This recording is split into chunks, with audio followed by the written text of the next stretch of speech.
आमोदनी हिंदी साहित्य में आप सभी का एक बार फिर से स्वागत है।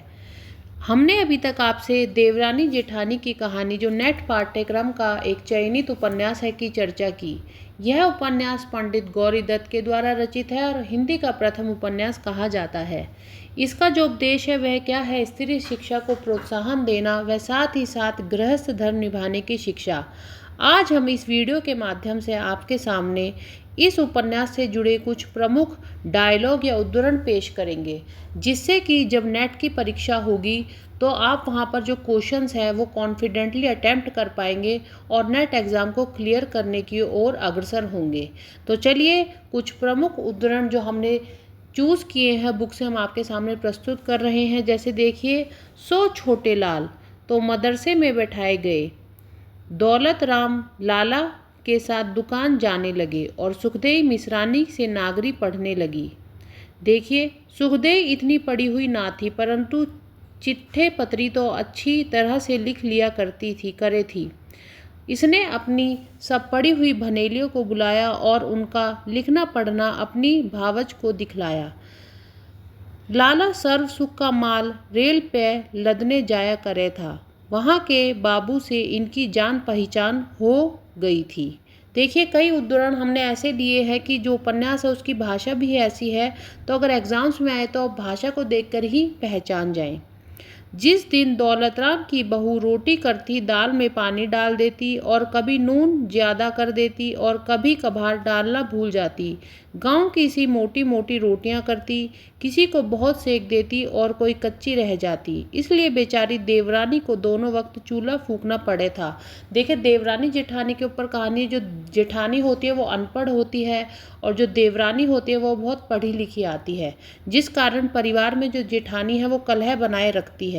तो क्या होता है कि ये उपन्यास उसी के ऊपर लिखा गया है कि स्त्री शिक्षा को प्रोत्साहन देना कितना महत्वपूर्ण है।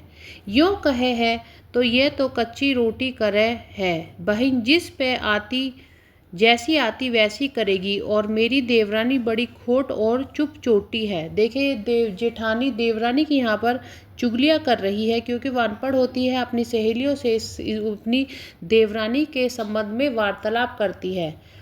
जब दौलतराम की लड़की 3 वर्ष की हुई थी, एक लड़का हुआ। उसका खुशी हुई, परंतु छोटे लाल की बहू मग्न हुई और कहने लगी कि हे भगवान, तन्ने मेरे ऊपर बड़ी दया की। जो लौंडिया सिवाल होती तो मुझे काहे को जीने देती। आप जानते हैं कि पहले के समाज में लड़के की कितना मूल्य होता था।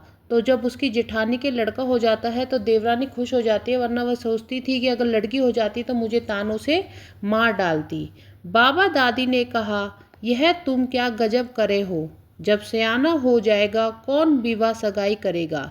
लोग कहेंगे कि यह जाति में खोट होंगे जो अब तक विवाह नहीं हुआ। आप जानते हैं कि पहले जाति पाति समाज में कितनी व्याप्त थी। तो देखिए, एक एक उद्धरण उपन्यास से जुड़ता जा रहा है, जिसमें विवाह की फिजूल खर्ची है, विधवा विवाह है, वृद्धों की समस्या है। जब कभी वह बूढ़ा दौलतराम की बहू से पानी मांगता, वह और किसी काम को कहता तो काम तो किया क्या करती, परंतु कहती कि उतना मरता भी तो ना है, रात दिन कान खा है। देखिए, आ गया ना वृद्धों की समस्या। तो इसमें क्या है, जो एक समाज है, ये उपन्यास एक सामाजिक उपन्यास है। इसके एक एक उद्धरण इस प्रकार हमने आपके सामने प्रस्तुत किए हैं, जिनको आप अच्छे से पढ़ें और आपको उपन्यास का सार समझ में आए। अगर कोई और भी डायलॉग इससे संबंधित आए तो आप एग्ज़ाम में उसे अटैम्प्ट कर सके। दौलत राम की बहू बोली, बाप का मरना तो बड़े बेटे ने किया, माँ का मरना छोटा बेटा करेगा। चौधरी की बहू ने कहा कि दुकान तो अभी साझे में है। साझे का मतलब कि अभी एक साथ रहते, पहले लोग जॉइंट फैमिलीज़ में रहते थे, आप सभी जानते हैं। तो देखिए, साझे में आ गया। तो इस तरीके से उद्धरण को पढ़े, उपन्यास को समझने का प्रयास करें और क्वेश्चंस को अटैम्प्ट करें। धन्यवाद।